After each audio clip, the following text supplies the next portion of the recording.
Thank you and congratulations to our composers and interpreters. We realize, ladies and gentlemen, that the suspense is built.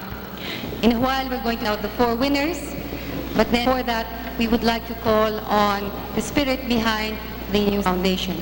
He needs very little introduction, actually.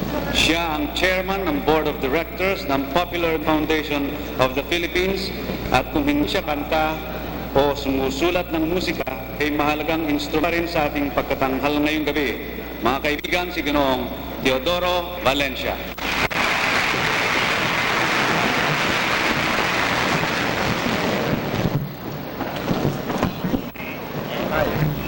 Ladies and gentlemen, I'm sure this is a proud moment for the people. I'd never been that we would be able to put up a show like this.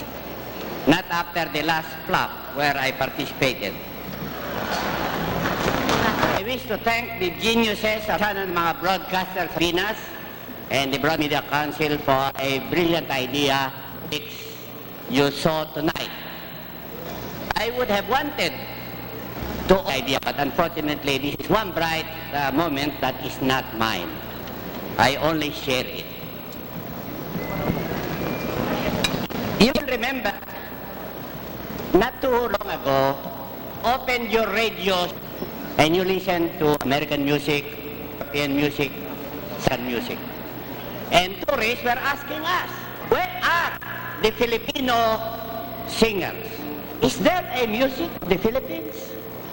So in June of 1995, the Broadcast Media Council required every station, radio and television, to play one Filipino musical composition every hour.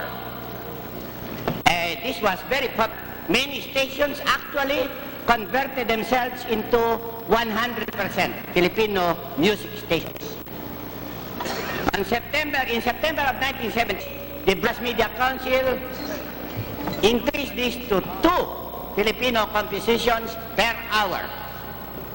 And starting July 1978, after this brilliant performance this evening, the Broadcast Media Council will require every station to play 3 Filipino compositions per hour.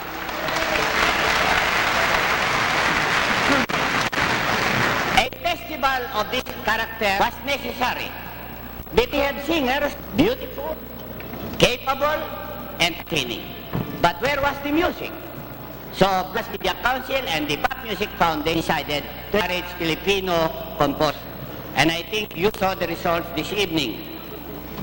Starting May 1978, we will begin the entries for the 1978 Pop Music Festival Awards. In other words, you may enter an original composition starting in May. And announce that because of the extraordinary performance this evening, the prizes for the composers.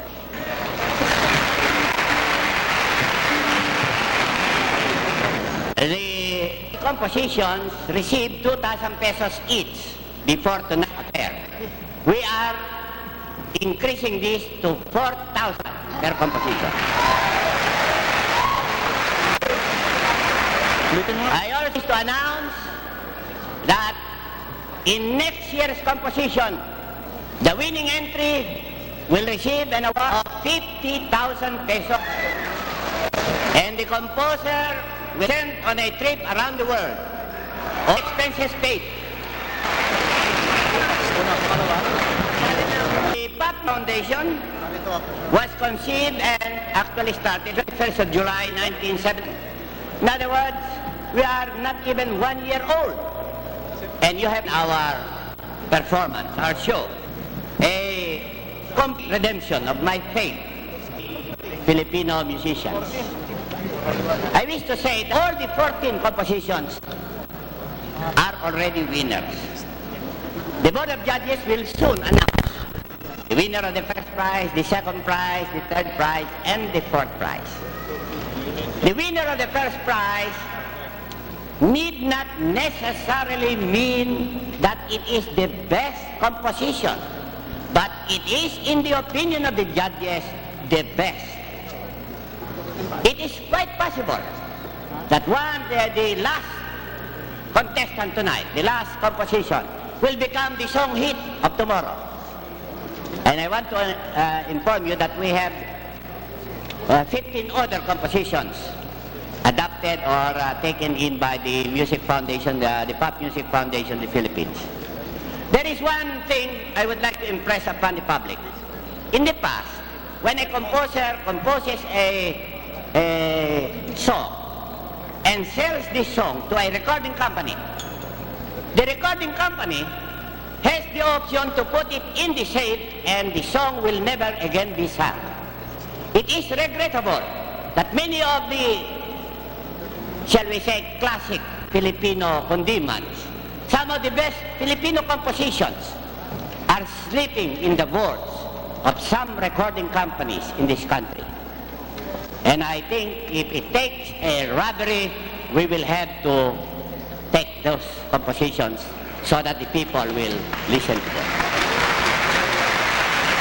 If the Music Foundation, if the Pop Music Foundation has to buy those compositions from the present owners and holders of these copyrights, we will do it. Do you know that one of the biggest hits ever composed by a Filipino, A Million Thanks to You, sang by Pilita Corrales in one of her records, earned for the composer only 50 pesos. And the copyright is now owned by the recording company. Now, under the principle enunciated by the Pop Music Foundation, all these compositions will become the property of the composers themselves and will be marketed by the Pop Music Foundation of the Philippines. Every time a song is recorded by a recording company, a royalty will have to be paid to the composer and partially to the Pop Music Foundation. In this way, we will protect Filipino musicians from the leeches in the recording industry of this country.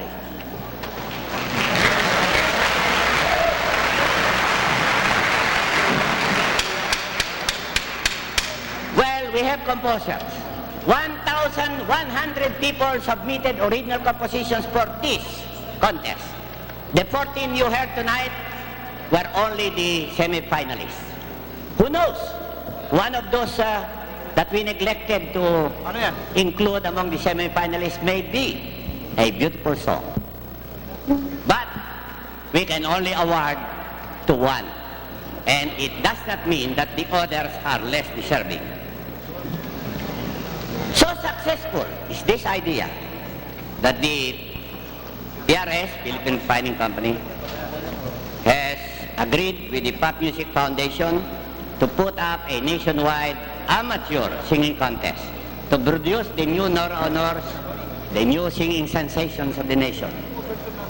This will be a 1,500,000 peso budget, and the finals will be held at the Araneta Coliseum. And like always, you will be invited. And before I give you to the expert accountants of CCIP, Goris and Belayo, who will tell you who won tonight's contest, may I say, these things are possible because you support it. Because many in industry support this project. Do you know, ladies and gentlemen, tonight's production is a 300,000 peso production. If it costs us 300,000 pesos to produce a show like this, we do these things to show you Filipinos, to show us we have every reason to be proud of our country because we have the music and the musicians. Thank you.